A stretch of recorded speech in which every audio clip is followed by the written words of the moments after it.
Dr. Jeffrey Halstead has been Canandaigua's hometown dentist for more than 35 years, offering routine dental care as well as cosmetic dentistry, implants, and dentures by their highly trained and experienced staff. Visit them online at canandaiguadentistry.com or find them on Facebook and Instagram.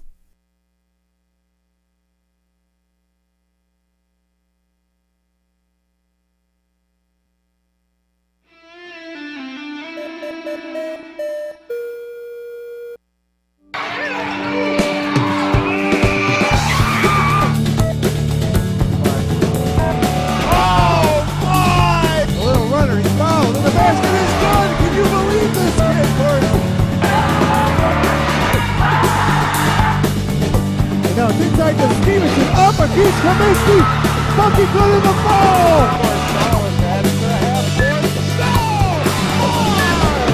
Santel, all the way to the basket, foul, lays it in for two!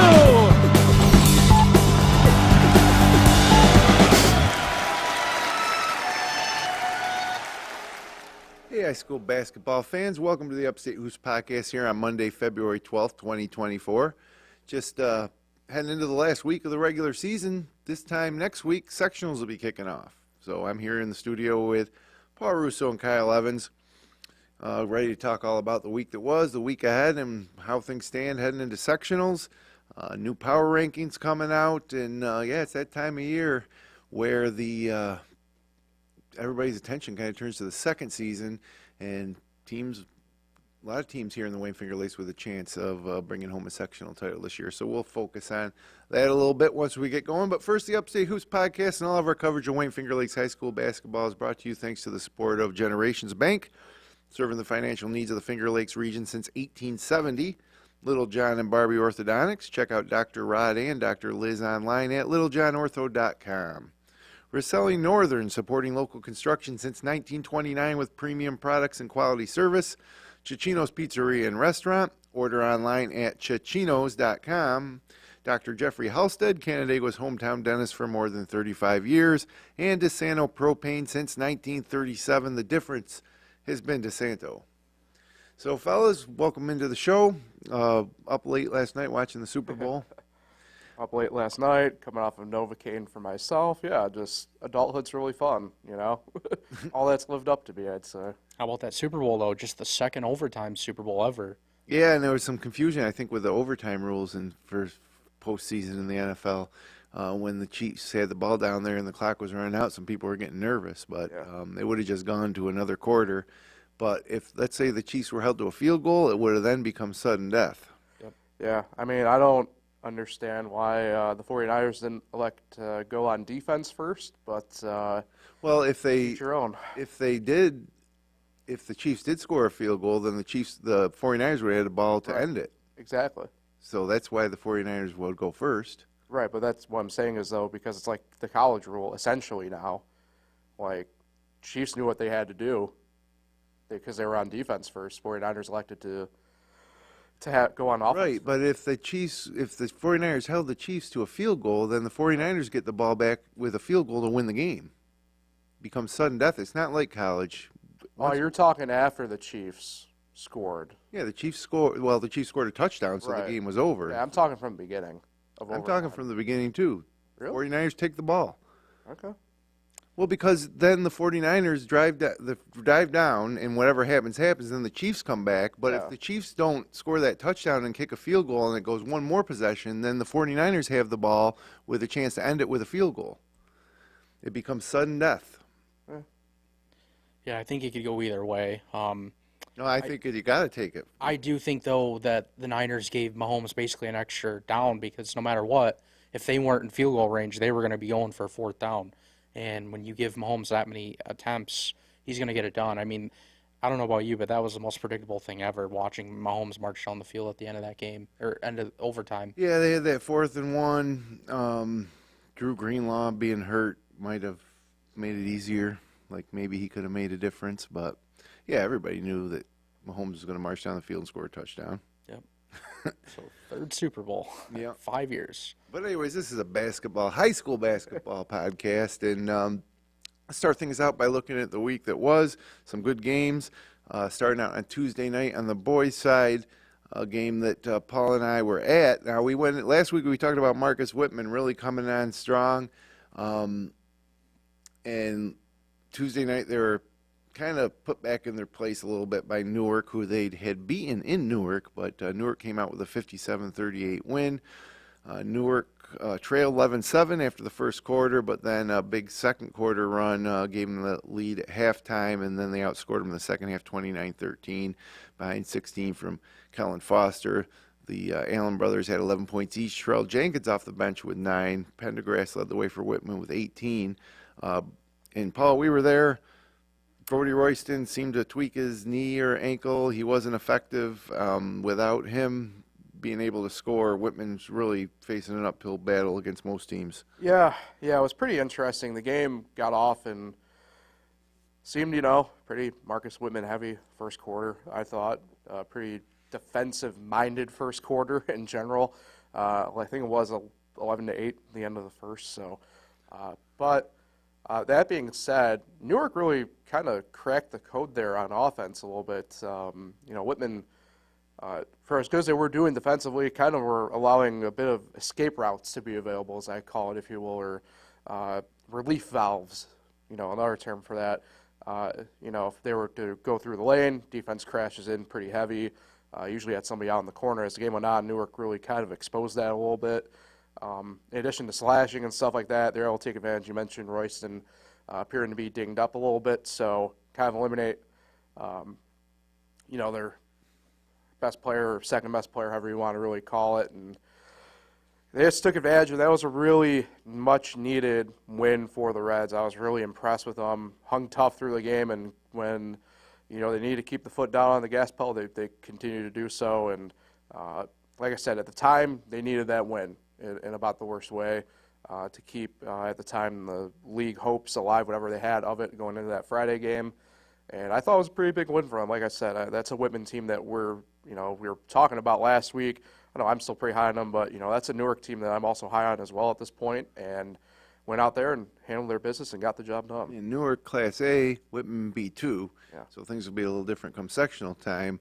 But Whitman had been punching above their weight for the past, since January 1st, and this one made a little more sense. Newark been a little inconsistent, I guess. This made a little more sense, but again, with a caveat that Royston definitely wasn't at 100%. So, but the interesting thing about that game was we're driving home from Rushville. Yeah. We're in Geneva driving through McDonald's, and the Minders Geneva game was still going on. Yeah, it was one of those things where we're coming back, and I'm, luckily I got to be passenger princess for a trip, and I'm just kind of looking at the phone, and Kyle, you're hard at work during the article, and I can't access that on the back end of my phone, or if I could, I'd probably mess it up somehow. So I just went to the section website quick to see what games still had scores coming in, what didn't. Saw they still had the live tab up for the Minders Geneva game. Open it up, and they still had a couple minutes to go in the fourth. Kyle, I think you told me they JV game started, or didn't start late, but went long. So you had the varsity game going late, and ended up being a pretty good one nonetheless by the time it wrapped up. Yeah, the game didn't tip off till 8:10. I had everything ready to go. I was just waiting for that final game. Geneva pulled away and got the win. 63-56. Good win for Geneva. Minders boys moved to 10-8.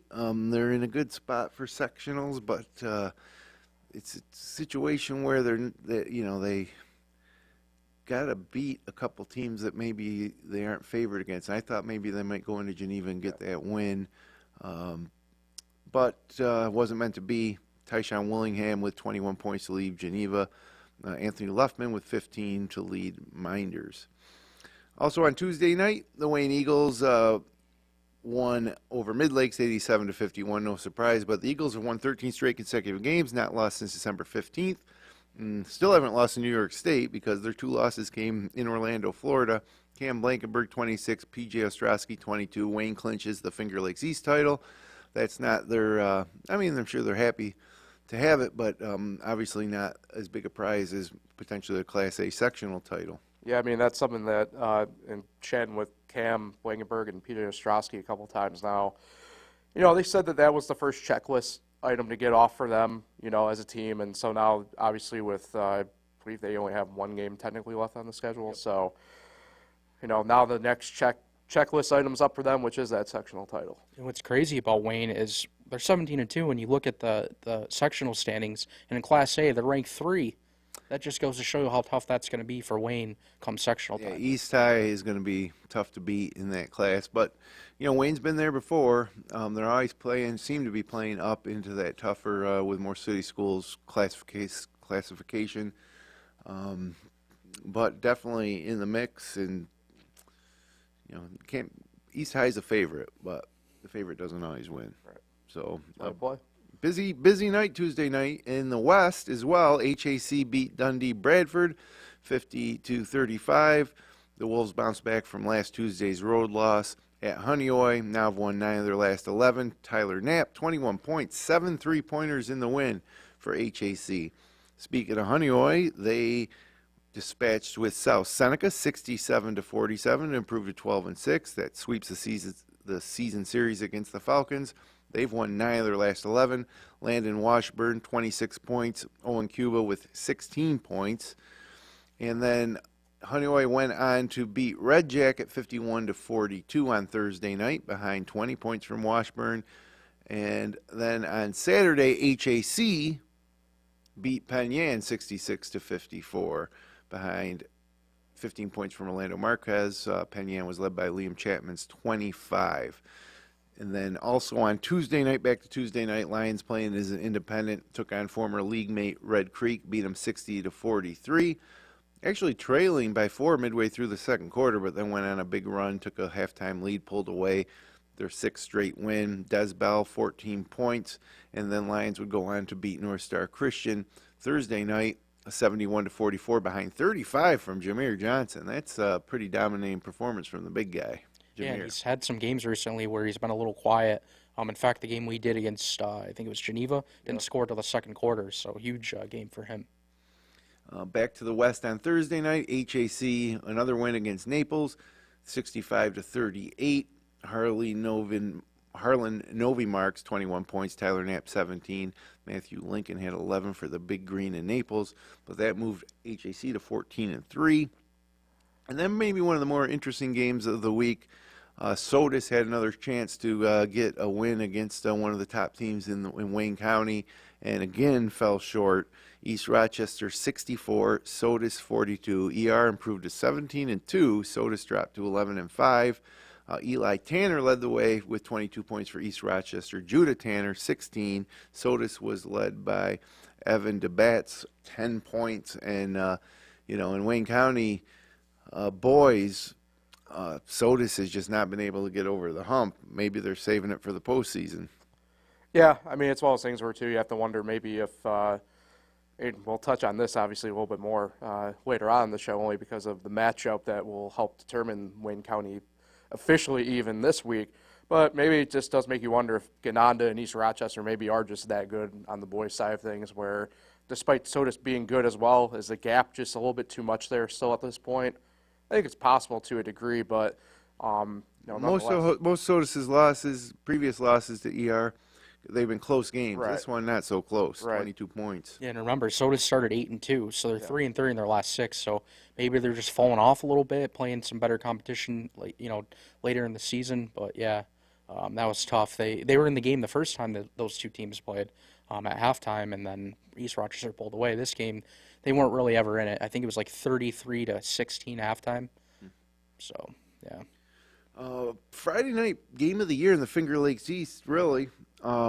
Wayne at Newark, and it was also congratulations to Ron Saravola, legendary Newark coach. He had the court named after him. Emotional ceremony there in the Rose City on Friday night. Yeah. I mean, this is it's kind of crazy when you think about like this long time coming type deal. You're kind of surprised it hasn't been named after coach already in a way, but packed house from what I saw based on the feeds and talking to a couple people who were there and everything. So. Just a really great game and great ceremony, and can't really, I guess, ask for better Friday night games like that, right? In terms of the weight of the situation of the game and then game being played out on the court, it's kind of one of those stars align moments, I guess, in a way. The only thing is, if you're Newark, you obviously hope that you have gotten the win to really, I guess, maybe complete the ceremony in a sense and everything like that. But Well, they played hard, only yeah, lost right. by 6. Now they lost to Wayne twice by a total of 8 points this year. And but nonetheless, that's 2 losses, and that's the main reason why Wayne is atop the Finger Lakes East.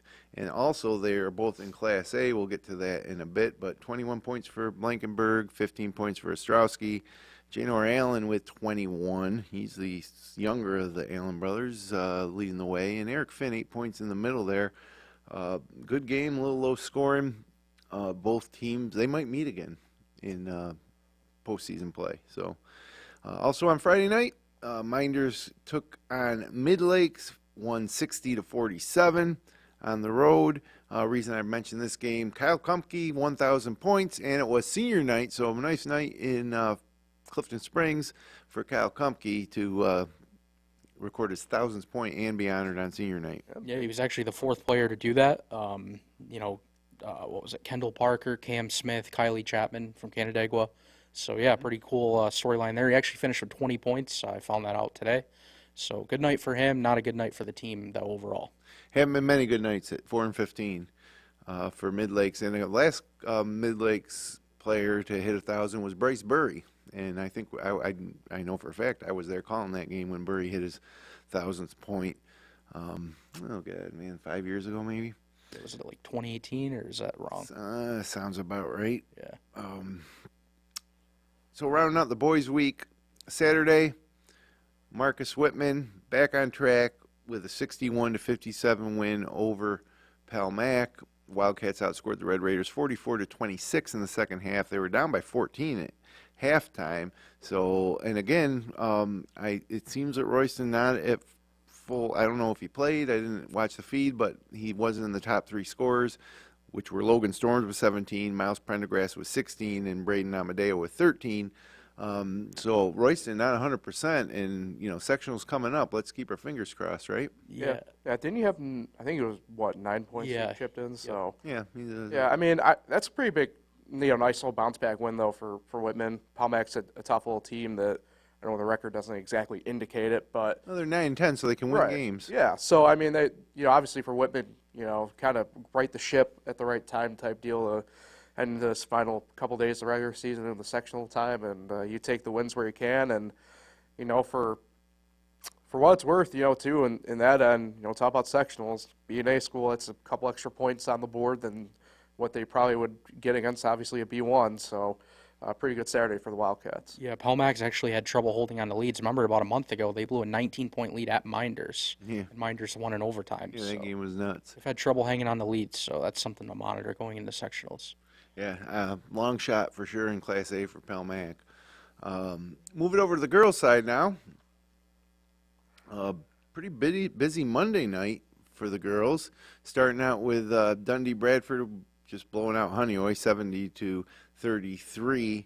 And the reason I mentioned this last Friday, Dundee Bradford, it was 2 Fridays ago, lost their first game to Bloomfield. So back on the winning track, Kendall Parker 23 points, Bruna Crespo with 17, Cheyenne Grandal with 10, Ava Higgins led the way for Honeoye with 10.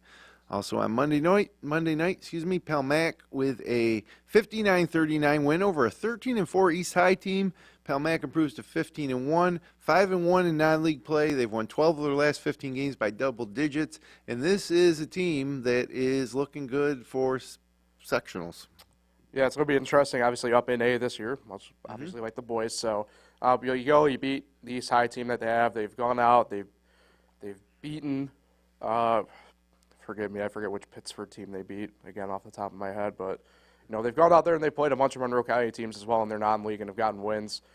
Their only loss is against that Hornell team at the start of the year. So And Hornell's a B team, yeah, so they win. number 1 in the state B team, I believe it is as well. So It's for reminders to worry about. yeah, it's not bad if you want to classify as a good loss or bad loss type thing. But yeah, for Palmac at this point, business as usual. Steamroller keeps rolling, and final couple tune-ups here this week for them before getting the sectional play. And a good one tonight. I won't spoil it just yet, but We'll talk about it. yep. And you were mentioning Pittsford Mendon was the school, and they're 14-3. So yeah, those are two great wins for Palmac. A team that we haven't really been given a lot of credit to, but it's having a nice little season. The combined Williamson-Marion program with a 58-55 win over Wayne. So Williamson-Marion now 10-6. They led by 15 at halftime, but Wayne came storming back in the second half, cut the deficit to 3, and with 2 seconds left, they had a game-tying three-pointer in the air that missed. Kaylee Marvin with 19, and for Williamson-Marion, Elizabeth Brandt with 22 and Kate Campbell with 12. So Williamson-Marion, kind of quietly putting together a nice little bounce-back season for the program.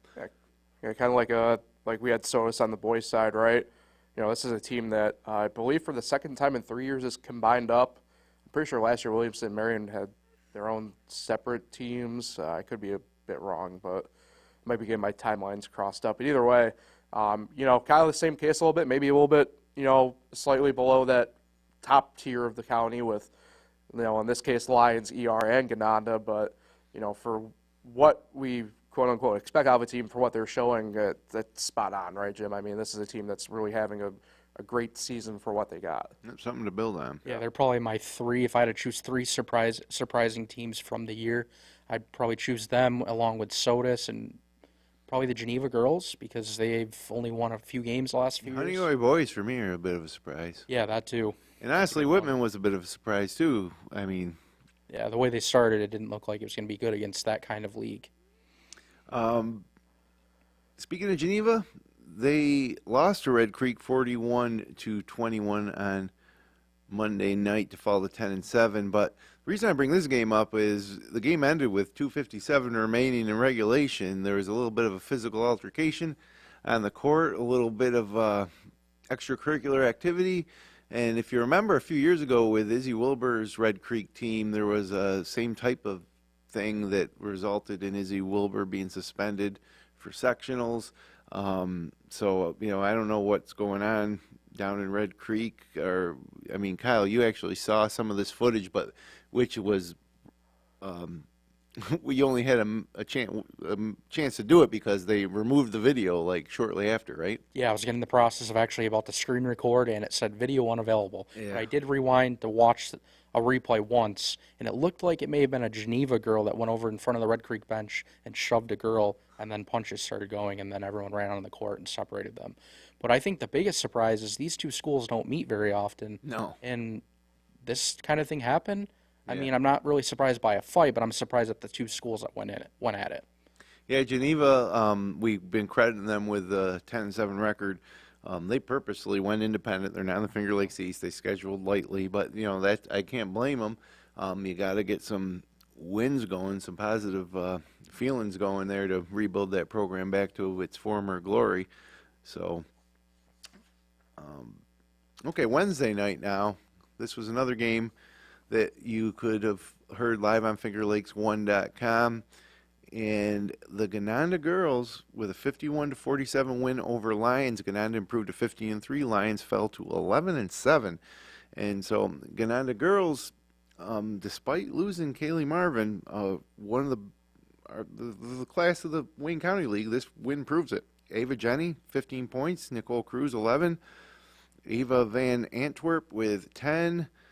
And for Lions, Jayla Bell with 18, Millennia Glanton with 12, and Janiah Bell with 11. But, guys, you were there. Probably one of the better games we've done this year live. And, Gananda finds a way to win again, 15-3. Yeah, Kyle took my line in the broadcast, but free throws matter. Yeah, it kind of became apparent there, and maybe not for even entirely reasons that are what I would call the usual, portion of it, right? Like obviously making them, but down the stretch, I thought the biggest thing ended up being rebounding, and Gananda just went on a tear rebounding in the fourth quarter, especially from the free throw line. That's one of the Lions' strengths, too. Yeah, it was kind of crazy to witness in a way. I don't think I've seen a team get as many, and this is a key part for me, consecutive rebounds from the opposite side of the paint to get second, third, even a fourth opportunity on a possession. It was really crazy to witness, and that was the key factor in that game because, Lions for a while did have the momentum in that game, I thought, both from a crowd perspective and game perspective. And as the fourth quarter went on, the Blue Panthers just completely flipped it around on its head, and really got to give a ton of credit Ava Jenny, but really Ava Van Antwerp was the big spot there, getting, whether it was rebounds or at the free throw line, really sealing the deal for Canada. Yeah, and add in some timely three-pointers, especially in that fourth quarter, when Lions kind of made it closer, and I believe they actually tied it. Yeah. And they answered with a three, so just timely shooting, like you said, rebounding. They were getting rebounds even on their own free throws. Yeah. Lions couldn't even box out. You would think Melania Glant, with her size, her experience, she would have done a better job, but I don't know about you, but she seemed pretty emotional too. Yeah. A lot of Fouled out. frustration and fouled out. A few minutes left in the game. And then Jayla Bell didn't really heat up till that fourth quarter. No. She did a good chunk of her scoring in the fourth quarter. Yeah. Yeah, ended up being, for Lions, Janiah Bell did a really great job in kind of the first half of the game as a whole. Just defensively speaking, she had 3 blocks in the first 4 half. minutes. Yeah, too. it was crazy. She was a really key part of that. Carmella Parker, too, had a couple of big offensive boards for Lions as well. So it's one of those things where, you definitely want to see those other players step up. You don't want always your number one in that sense carrying the load like that all the time, but it was definitely weird seeing Jayla kind of not get going until later on in the game. Moving to the Finger Lakes West girls on Wednesday night. South Seneca with a 48-35 win over Honeoye. Chloe Scott had 24 points. Haley Perry had 16. So South Seneca improves to 11-8. Got to mention them as we move towards sectionals. They're actually positioned to maybe make a little bit of a run. They backed that win up Wednesday with a 51-47 win over an 11-7 Marcus Whitman team to improve to 12-8. Chloe Scott had 22 points in that one. Lily Carroll had 15 for Marcus Whitman.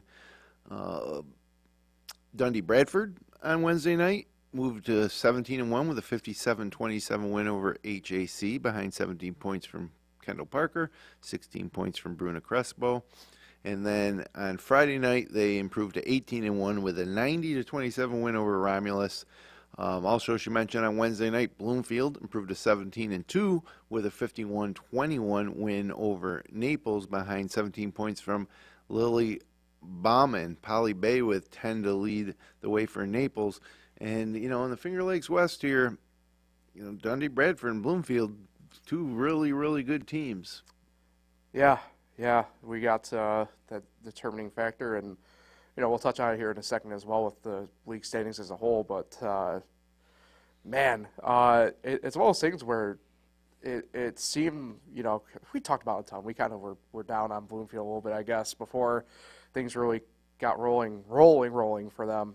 But Finger Lakes West, 2 really good teams at the top. Great teams at the top. You have a couple really good ones or good ones trailing right behind. So, in South Seneca and Women. Yeah, so I don't know. The West is pretty interesting. It's one of those places where it's turned out this year you've had some really great stuff, some good stuff brewing. Kind of makes you hopeful for the next couple of years down the line as well. Yeah, and it's still undecided heading into the final few days. Both teams 14-1 in league play, and they each have 1 game left. So Dundee Bradford, despite losing to Bloomfield, or I guess they both split the season series, but despite recently losing, they still have a chance to win the league. Wednesday night, rivalry renewed between Palmac and Waterloo girls. Palmac with a 50-43 win. They just keep rolling. They improved to 16-1 with that win. And then they also defeated Penyan 65-47. Takai Levani had 21 points in that one. Katrina Natalia had 18. Friday night, Lions tries to bounce back, taking on East Rochester, and it was an easy one for the Lady Lions, 59-41. Jayla Bell, 21 points. Cameron Bunnell with 17. Move ahead to Friday night, Finger Lakes East action. Newark girls with a 60-56 win, maybe a little closer than people expected over the Wayne girls. 4-point win. Takayla Vaughn, 19 points. Natalie Buck, 13. And then Palmac took on Penyan, and this one was a little closer than you expect, too. 17-1 Palmac against 2-16 Penyan, 43-31. So 12-point win Haley Trank with 8 points for the Mustangs, and Taryn Goodness with 16. And I should also mention Minders girls, 2 wins this week. They were expected to win at Clyde Savannah and then home against Mid Lakes. So with that being said, we got to take a look at the new power rankings before we look ahead at the final week of the regular season and kind of see what teams have a chance to maybe improve their sectional standing in the final, 5 days of the regular season. Yep. So we'll start with the girls. No surprise, Pelmac unanimous. Dundee Bradford right behind them. It's funny, we got Dundee Bradford 2 and Bloomfield 5. They're both tied atop the Finger Lakes West. Bloomfield with 1 more loss, I think, than what's Bloomfield at? Yeah, Bloomfield has 2 losses. Dundee Bradford has 1. But in between those 2 teams, you have Newark at number 3 and Gananda at number 4. So that top 5, those are top 5 in this girls' power rankings, all sectional contenders for sure. Then you get down to Minders, Waterloo, maybe a little bit, you can't say they're not contenders, especially Minders. I think they're a 2 or 3 seed right now, but in a tough bracket with Hornell. Waterloo, of course, dominated sectionals for the past several years. This year going to come in as a higher seed. I think they're coming in at 7 seed right now, but still obviously a chance. And then you have Lions, missed an opportunity with that win against Gananda, but did bounce back against ER, who you see at 9. And then, hey, there's South Seneca, the Lady Falcons, number 10. Good to see them back in the power rankings. We'll do 1 more week of these, right? Yep. And then once the postseason starts, no more power rankings. Yeah, I mean, I look at this, and the key thing here, kind of as usual, top 3 everybody was in lockstep with, and then after that was up for a little bit of interpretation, so which is always nice, a little bit of discourse, but yeah, it's one of those cases on this girl side of things, again, where it's, everybody's kind of in the general same space of thinking the way it appears, and it's just a matter of who do you think, I think, head-to-head would beat who in a sense. Yeah, I had wait. Oh, sorry, it was just so. No, I actually had Newark 3. Yeah, I thought I had them switched. But yeah, I agree with the top 5, like you said. Other than, I had Minders ahead of Bloomfield. That was my only difference there, actually. And East Rochester, losing by double digits to Lions twice was the reason why I put them behind Lions. Yeah. They're inconsistent. It's tough with them. They have scoring issues at times. And South Seneca, I put them in there this week and dropped Wayne because Wayne, lost to Williamson Marion. Right. After beating, who did they beat last week? Waterloo? Yeah, Waterloo. Yeah. We did. Yeah. So, yeah, I agree mostly with that. For me, the bottom, I hate phrasing it like that, but 10th for me was up for grabs between 3 teams this week. Geneva, South Seneca, Williamson Marion. South Seneca came out of the week undefeated, so for me it was a pretty simple slide-in job for them with me anyway. And Wayne, 4-point loss to Newark. So I think I had Wayne in there. I think if Wayne played South Seneca, Wayne would win, but who knows? Yeah. Anyways, good to see the Lady Falcons back in the ranking. Let's kick it over to the boys. Power rankings, and no surprise. 1, Wayne. Lions stays at 2 like last week. Newark close behind. Whitman doesn't get penalized too much for that loss at home to Newark, and then Geneva 5. So, you got Lions and Four Finger Lakes East teams. That's not something that's out of the ordinary for our power rankings. East Rochester boys up to 6, Gananda boys 7. So you in the top 7, you got Four Finger Lakes East teams, 3, Wayne County teams. Lions a former Wayne County team. And then HAC, the top team out of the Finger Lakes West at 8. Minders boys hanging in at 9. And there's Honeoye, the Bulldogs, getting in there at 10. So, no surprises here, right? Sodas got the boot. Did Sodas make it in last week at 10? Yeah, they did make it in. Yeah, then they're back out. Yeah, the interesting part about the boys' side of this thing was everybody was actually lockstep with the 10 teams in the top 10. Was just a matter of interpretation at that point, actually.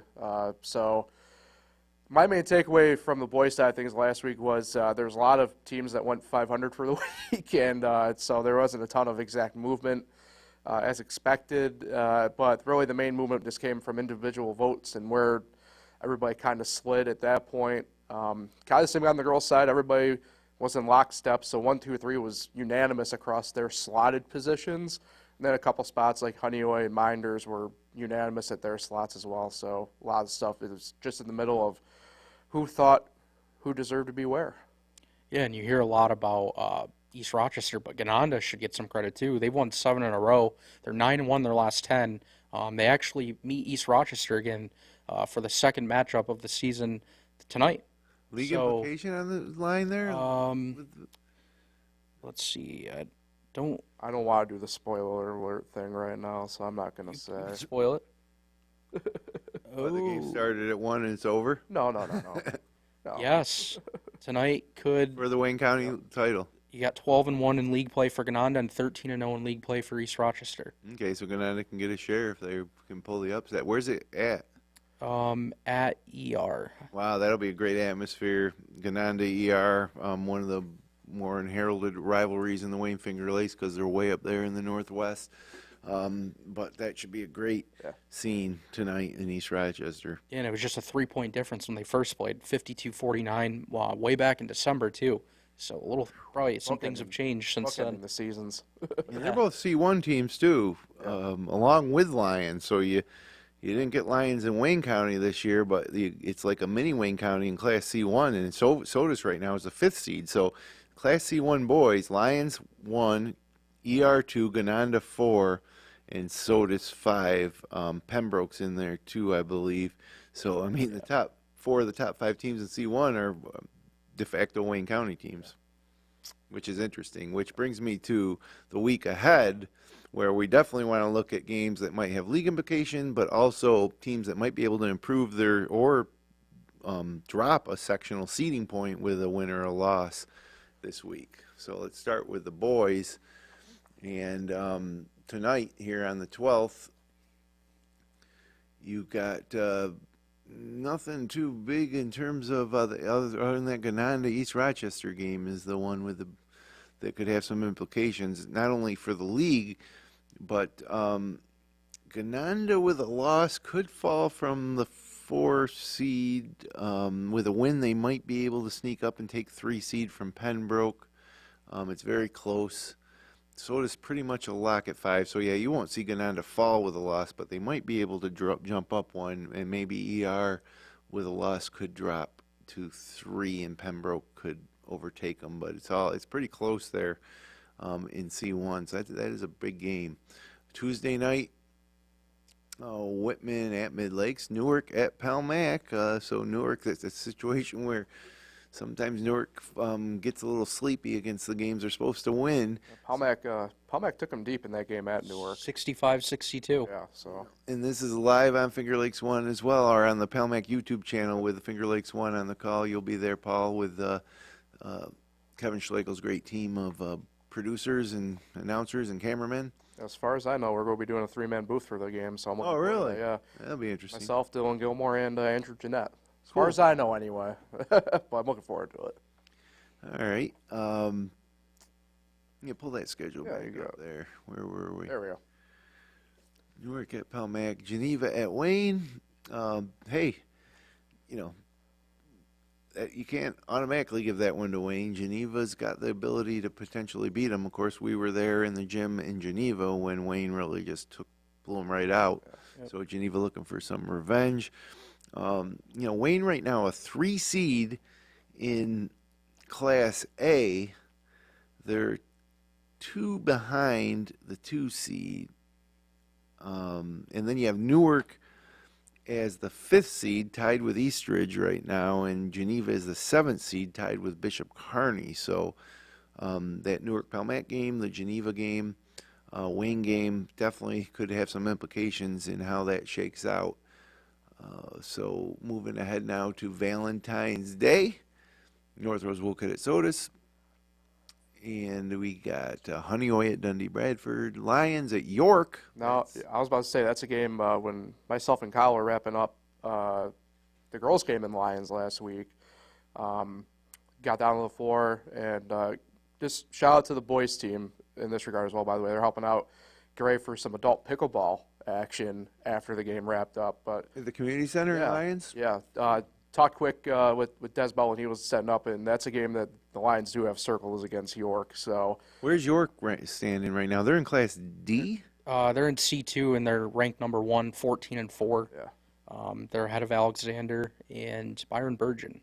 And of course, from the Wayne Finger Lakes in C2, we got Honeoye at 6, pretty much locked in at 6, South Seneca at 11. So not Honeoye, a potential contender in C2. That would be a team they'd have to go through York. So it's interesting to see how they do against Lions. And now the end of the week looks like you got the Pittsburgh Southern team against Canandaigua. Now they're number 2 seed in Class A against Wayne. Wayne's just 2 points behind. So, man, Canandaigua might be able to help out Wayne with a win there. HAC at Bloomfield is a interesting chance for HAC. But right now they're 2 seed in C3. Pretty much locked in, though, win or lose there, I think. Keshequa at Naples. Keshequa, actually, it's the girls' side where Keshequa is up near the top of C2. Geneva at Whitman on the 15th, Thursday, last day of the regular season. Geneva at Whitman. Again, Geneva, with these 2 wins this week, could improve their sectional standings, potentially up to maybe a 6 seed or fall down to as much as a 8 or 9 seed. And then Marcus Whitman right now is a 3 seed. They're 8 points ahead of Attica. So a couple tough games for Whitman. If they could stumble, maybe they could fall from 3 to 4. They're not going to get to 2, Whitman in B2. Even with 2 wins, it's pretty much mathematically impossible. And to think, that game in particular, Geneva at Whitman, was a game victim to that windstorm back a few weeks ago. Yeah, and that's why they're playing it. So it's kind of crazy how big of a game really that's going to kind of play out to be, and ends up being the final game of the year. It's crazy. Yeah, and Marcus Whitman blew him out by 19 last time they played, 17 days ago. So, yeah. Which was really one of those games that made us say, geez, look at Whitman. What's going on? Right. That we didn't – and that's shocked that they could come out of there with a win, but they really did blow them out. And so Geneva will have revenge on their mind Thursday night as we wrap up the regular season. Girls' side of things for the week ahead. Tonight, Clyde's Van at Central Square, eh? Romulus at Geneva. Look out for that one. It should be a pretty good game, right? Yeah. Maybe like Red Creek, Geneva, but maybe not a 20-point difference. Wait, maybe I'm getting things mixed up. Didn't Romulus beat Geneva a couple weeks ago on the girls' side? I believe so, yeah. Yeah. So, hey. Who would have thought they were doing a home and home? Why The not? smallest school in the Wayne Figure Lakes against one of the biggest. Yeah. Huh. Well, a better game probably is Hornell at Pelmac on tonight. That is a big one. Hornell, number 1 seed in B1. They're locked in. Even if Pelmac lost, it wouldn't help number 2 seed Minders. They aren't going to be able to get up there. Minders pretty much locked in at number 2. Minders is at 3. So, I got the boys and girls confused. I'm sorry. Minders is a 3 seed. They're 5 points ahead of Leroy, 8 points behind Dansville. So they're not whether Hornell wins or loses isn't going to help Minders there.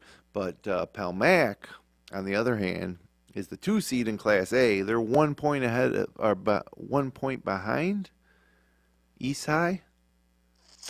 Sounds right. Or wait, is it 5 points behind Pittsburgh Sutherland? And 1 point ahead of East High. Yep. So, a loss there could cost them the 2 seed. They could fall to 3. Yep. A win there, I don't know if they're going to get the 1 seed at this point. But, definitely a big game, fun game against a rivalry game, Pelmac and Hornell. Yeah. So, move ahead to Tuesday night. Naples at Romulus. Dundee at Honeoye. Bloomfield at HAC. Gananda at Clyde, a lot of one-sided affairs here, it looks like. Williams and Marion, we were giving them props. Well, they got to go at Lions. Let's see if they can give the Lions some. They did last time. About to say only lost by 1. Yeah. And Lions as a team. Well, first of all, Williams and Marion is a 6 seed right now in Class B. They have 50 sectional points. Waterloo at 7. Yeah, how are they ahead? 52, because they played one less game, I think. Oh, Yeah, I was about to say, True. at that point, it goes into the decimal Averages. point. Yeah. didn't catch that. So it's really close. So you got Waterloo with 52 sectional points, currently 7 seed. Williams and Marion currently 6 seed with 2 less at 50. Livonia 8 seed with 50. A lot could happen there. This is a big opportunity for Williams and Marion. And then also on the other hand, in Class C1, the Lions girls are a 6 seed. They're 4 points behind Byron Burgeon, 2 points ahead of Pembroke. So whoever wins or loses that game, it could cost them some sectional seeding points. And when you get up there around that 6, 7, 8, you're talking about a home game in the quarterfinals potentially. So a pretty big game there on Tuesday night. Yep. We're going less distance even if you have to. Yeah, less traveling. It can be big when it's sectionals when you're playing a lot of games back to back, and the bus ride can be the difference for sure. Red Jacket at Marcus Whitman also on Tuesday night, and then the girls' regular season ends on Wednesday night, Valentine's Day. Palmac at Newark, probably a game of the year in the Finger Lakes East. Minders Waterloo, close game in Seneca Falls last time they met. Minders pulled it off, but huge rivalry game. And, Greece Arcadia Olympia at Gananda, that should be an interesting game for Gananda as well. Currently tied with Bloomfield as the top seed in C1. Gananda's 1, technically Bloomfield's 2, but sectional point-wise, they're tied.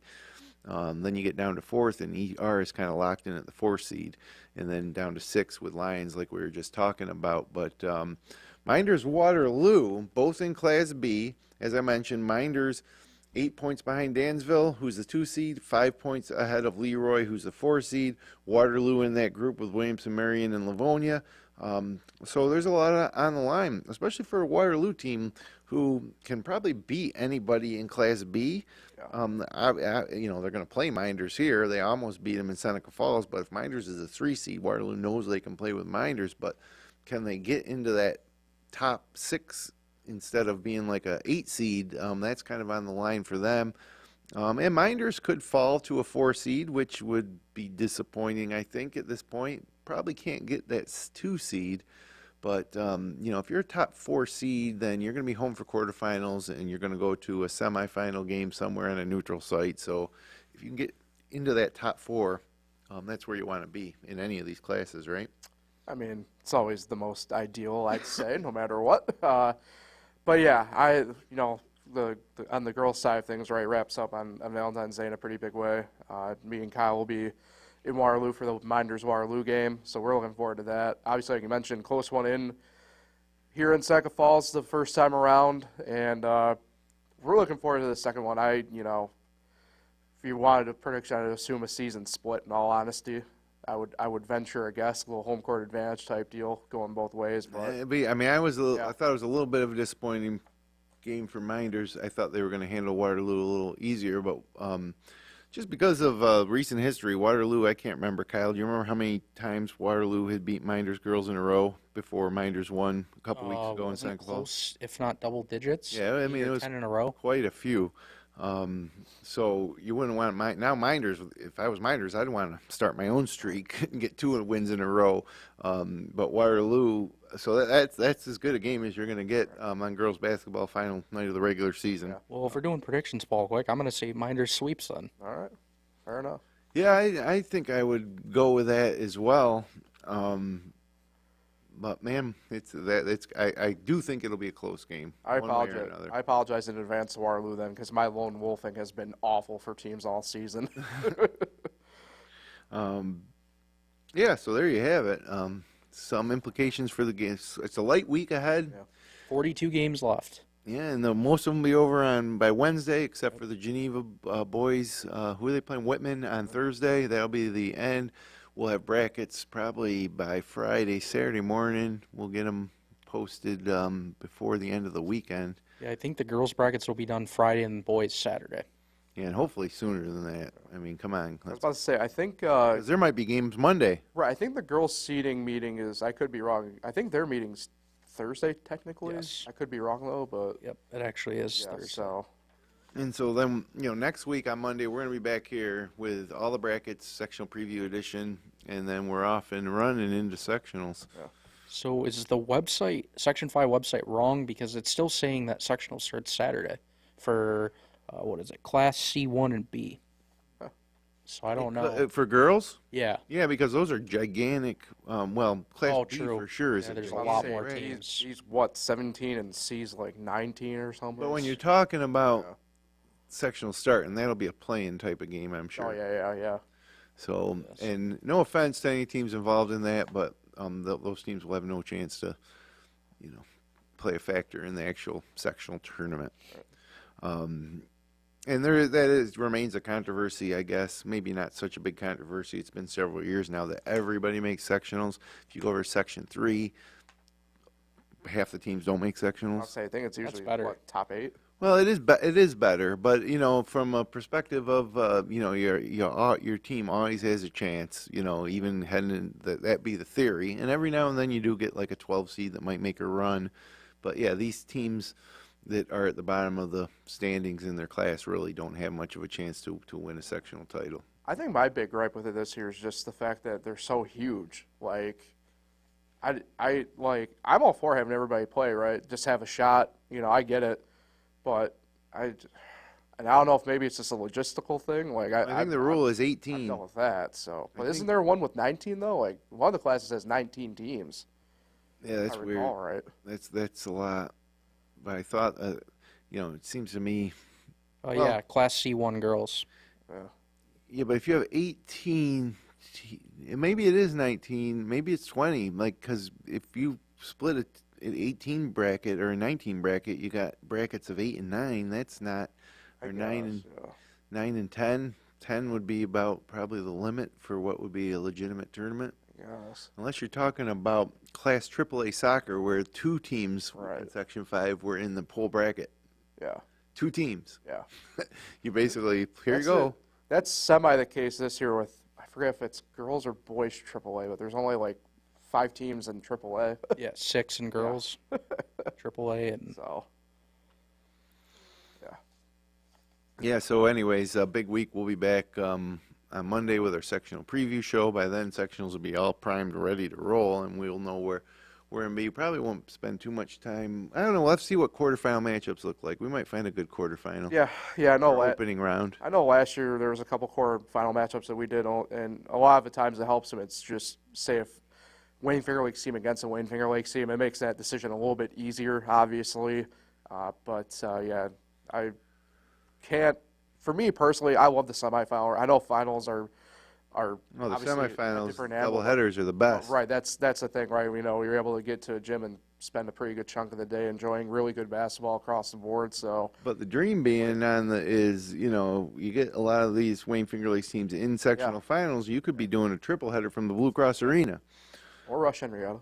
Or Rush Henrietta for the girls, right? Is that where definitely both finals are going to be? there hasn't been an official announcement like from the pages or the website. Oh, really? It still says TBD or TBA or but I would assume so. I think Rush Henrietta is definitely a lock. Yeah. But I don't know about the Blue I Cross. could have sworn I Wasn't remember there 1 year without the Blue Cross? Yeah, but I Yeah. could have sworn they announced it at Blue Cross last year that it was returning this year. I could have sworn I don't know. I mean, it's just Yeah, no, I think they will be back. I haven't heard anything different, but there was a few years ago when Wayne won their first sectional title. It was at Fairport, and that was a strange year, just being so used to going to the Blue Cross for the boys finals. Yeah, going by the schedule, it looks like there wouldn't be that many Wayne Finger Lakes teams in sectionals on Friday night at the Blue Cross. It would be most of the games would be Saturday because Friday night it's AAA, B1, and B2.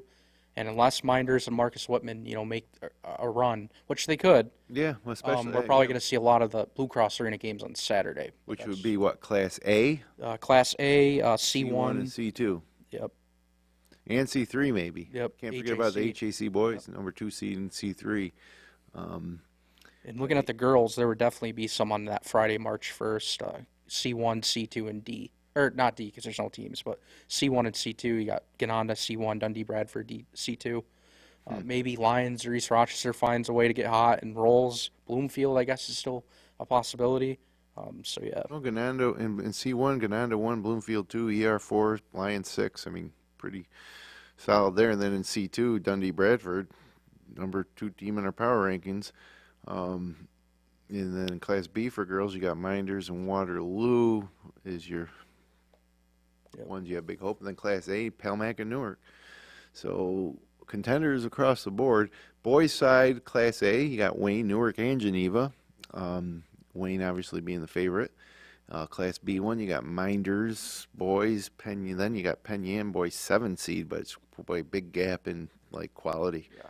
There, B1's pretty weak at the bottom, middle and bottom. Waterloo boys also in there. I think they're 8 seed maybe right now. Then B2, Whitman all alone at 3. C1, Lions, ER, Gananda, and Sodas. Could be a great semifinal in C1. C2, Honeoye Boys, and then South Seneca. C3, HAC Boys, Dundee. So I think of all the boys teams, in my opinion, this is just a guess, obviously. I think Lions has the best chance to win a sectional title, like the best way No to get doubt. through.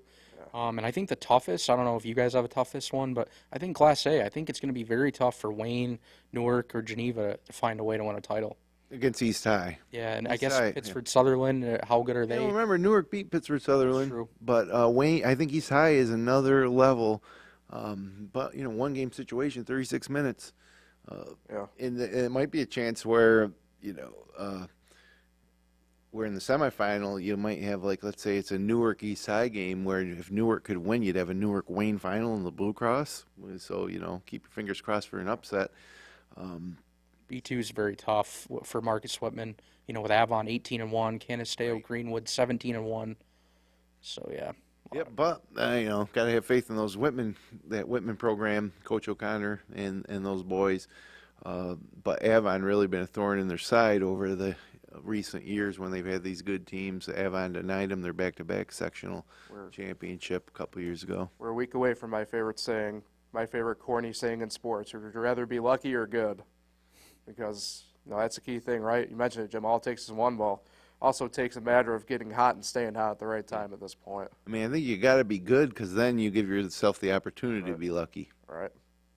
Luck is the product of preparation or whatever the hell they say. Yeah. Something like that. I was never good enough to be lucky. And I heard that, if Wayne does make it to the Blue Cross against East High, that Taylor Swift is going to be there. Hell yeah. Let's go. But anyways, fellas, that's about it.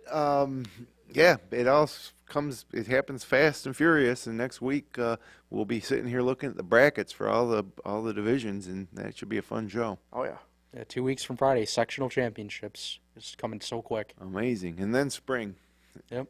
Then the Far West Regionals. We haven't really talked too much about what teams might potentially be able to break through and get to states, because we have sectional tournaments first, and that'll make things a lot clearer. But definitely been another good season of high school basketball, and be hopefully a great second season here in the postseason, getting things fired up. So thanks for joining us on the Upstate Hoops Podcast. Connect with us on Facebook, X, and TikTok. Subscribe to us on YouTube, and all our audio-only podcast is available most everywhere you enjoy your audio content. You can find our show, live stream games, and local news, weather, and sports 24/7 on the free FingerLakes1.com Android or iPhone app. Thanks for joining us. Next week, sectional preview edition on Monday. We'll be back. Until then, have a great week and happy Valentine's Day.